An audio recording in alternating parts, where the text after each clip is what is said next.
Hello and welcome to the in-depth video of how to color your thumbsticks in your favorite color and set it apart from all the other stock Steam Decks.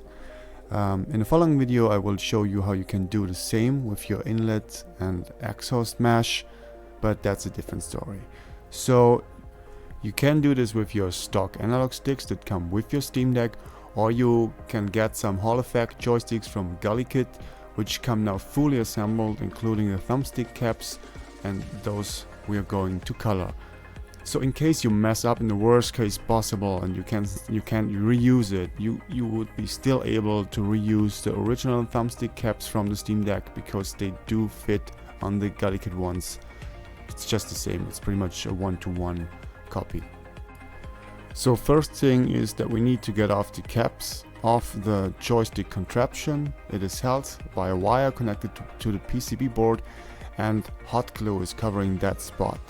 We need to get rid of the hot glue first, otherwise the soldering iron will have a hard time getting through, causing a lot of harmful smoke by burning through the glue. It's just not working very well, and you don't want to do that with your soldering iron. Therefore we get rid of it first. You can use a scalpel and tweezers and gently peel it off the PCB board and the solder spot, but as the glue is fully hardened, it's gonna be a bit of work. So you can help yourself by heating up the glue, making it much easier to peel off when you have access to a hot air solder station, like in my case. You can also try with a hair dryer and only direct some of the hot air at the edge. You can protect the thumbstick with a piece of paper, so the hot air is only directed on the solder spot where the glue sits on. Be careful and take your time with this. We don't want to damage the PCB board in the process. Anyways, the glue has to come off, both of them, before we can finally desolder the single cable from the PCB.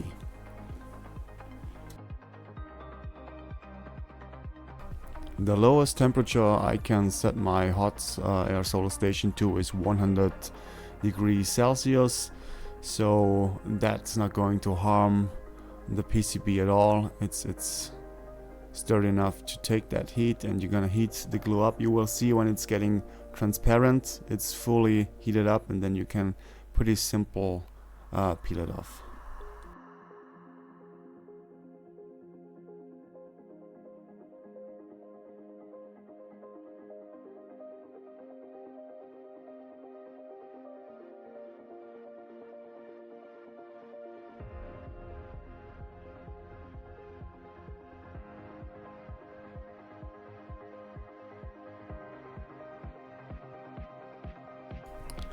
Once the glue is gone, we take our solder iron and simply desolder the single cable from the PCB, and that's when we can then finally pull off the cap from the joystick contraption. It needs quite a bit of force. Pull straight, don't angle it, just like straight up, and the cap will go off, no problem.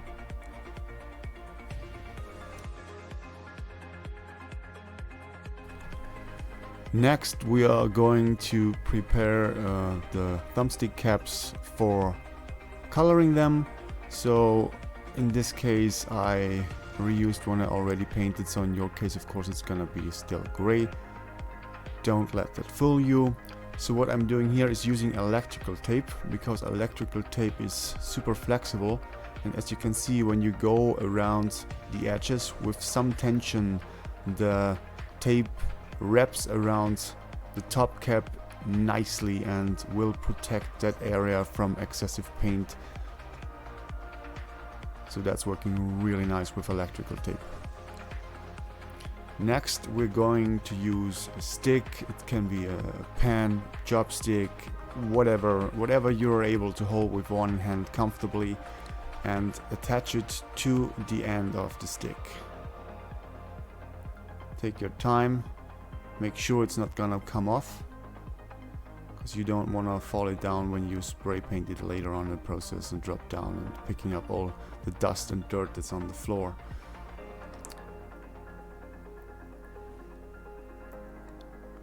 One more thing is we want to cover like the middle part of it. We don't want color in there.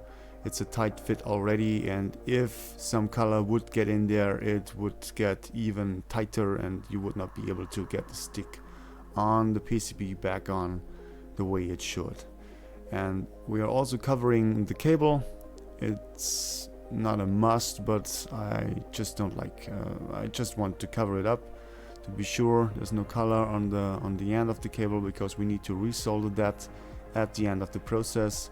So cover up the cable just as well as the rest, and once everything is covered up, we are ready for painting.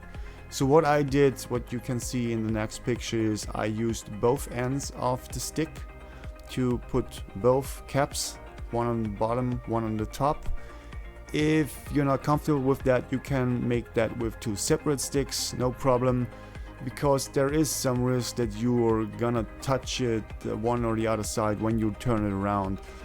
I did it that way. You can make two separate ones, no problem at all. So first is the primer. Of course, you're gonna clean the caps with alcohol and use 1000 grit sandpaper to give the surface of the thumbsticks a nice matte finish, so the primer can hold on to nicely.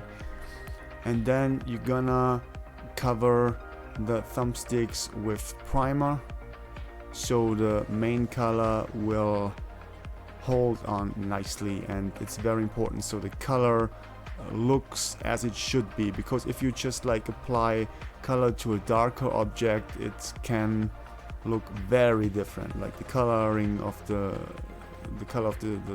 intended color can change a lot. So primer is very important to apply first. Don't get too close with the spray can. Give it several layers. Give it time to dry. You don't want too much color on it, because when it's running, that's gonna look terrible. It should be a nice even finish. With the primer, you let that dry completely, and once the primer is dried, we can finally use the intended color our cap should have in the end. So in my case, this is RAL 2002 Glossy. That is the color the Steam Deck OLED limited edition uses pretty much. And give it a light spray. So this is 1K acrylic based paint. So don't put on too much at first. Give every side some time for the color to hold on to, and then give it some nice layers. Also make sure that the neck of the thumbstick gets enough color and is not shaded by the bigger part of it. It's not getting enough color in it. And you should like do 2 to 3 layers. That's fine. So let it dry after the first layer. It don't have to be covered fully. Let it dry, give it some time to dry, then apply the next layer. And if that's not enough, you can even go for a third layer with like, you can give it a few minutes in between to dry, and just maybe test spray paint before you go for the real thing. Test the distance to the object, test how much is too much, how much color can you apply before drops start to appear. We don't want that. And once that is done and the surface is evenly covered, there's no wrinkles, there's an even nice finish to it, we then put it to the side and let it dry.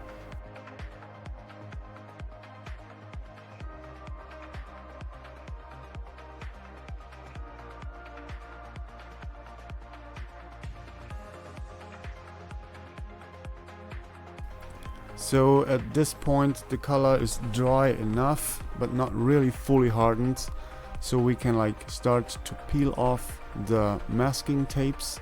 Be very careful in this state. When you touch the surface, you're gonna mess it up.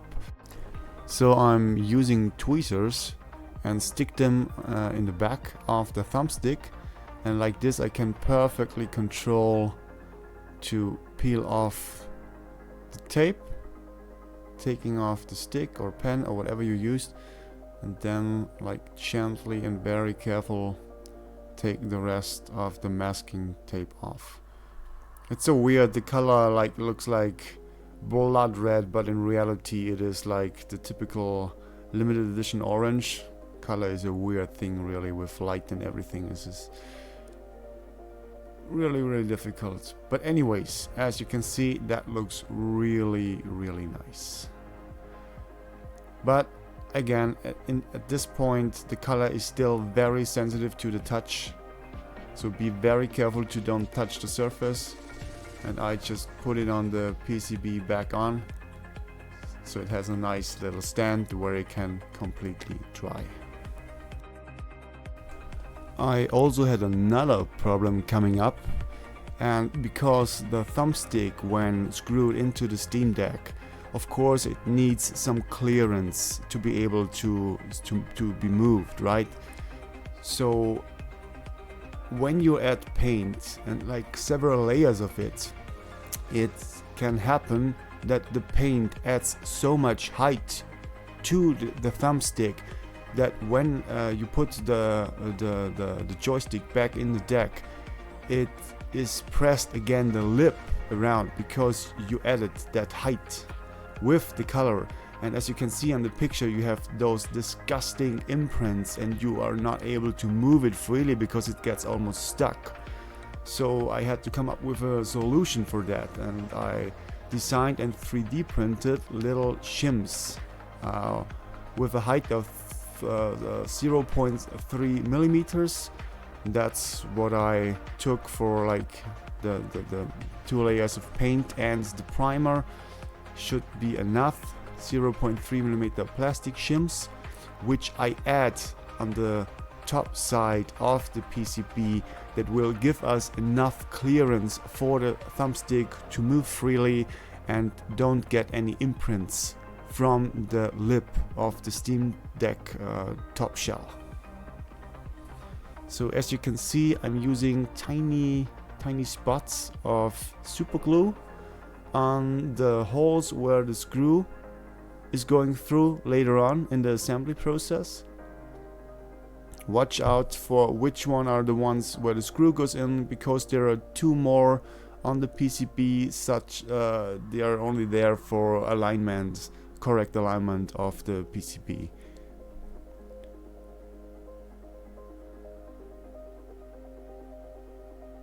So we take those shims. I know not every one of you has a 3D printer and is able to like make those. I think I will link the files, the 3D files, to those shims. Maybe you have a friend or a family member who owns a 3D printer. This is a print job. It just takes like literally like 5 minutes and they're done, because they're so tiny. This is a super quick print. And if you have no one around you, you can of course, I think you can get like paper shims as well, which should do the trick as well. Maybe if they are thinner than 0.3 millimeters in height, you just simply like take 2 and glue 2 one above another. This should work as well. Not sure if they're easily available, but you can also like check your local library. They often have 3D printers or some. I'm sure you're gonna find something, but it is very important. When you add like 2 or 3 layers of color, this can be enough to kill the clearance for the thumbsticks to move freely, and the lip of the top shell will produce a disgusting imprint you won't get rid of, and you would probably have to start all over again. So after the thumbstick is dry, don't just put it in. Don't just put. You need those. Shims for sure, just to be on the safe side. You don't want it to happen, because then all the work you've done to this point was for nothing.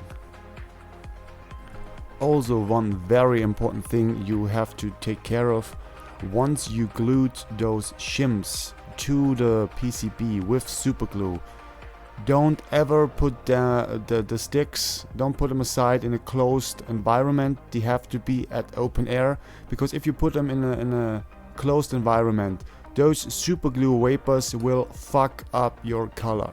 Be very careful. Just put them somewhere in the open, everything's gonna be okay, but never ever like put them like in a small enclosure or anything. To maybe you think I just want to protect them so I can't touch them, but if those vapors from the drying super glue, they will affect your color. Like they're gonna make it so much, you get white spots and everything. Be very careful with that. Just let it dry in the open and you should be fine.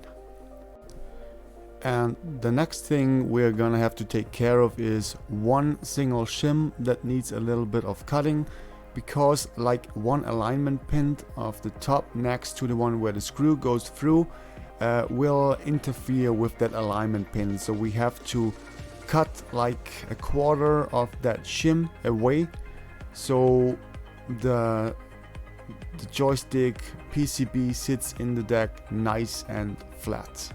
Otherwise there will be a slight angle on it, and we don't want that because this could fuck up our clearance like told before, and yeah, we don't want that one. So on the top one we just like cut the very last part of the shim off so it does not interfere with the alignment pin right next to it. Oh yeah, right, one part I forgot to mention. Of course you need to resolder the cable to the PCB. You can do at any point once the color is dry enough on the thumbsticks to handle it safely.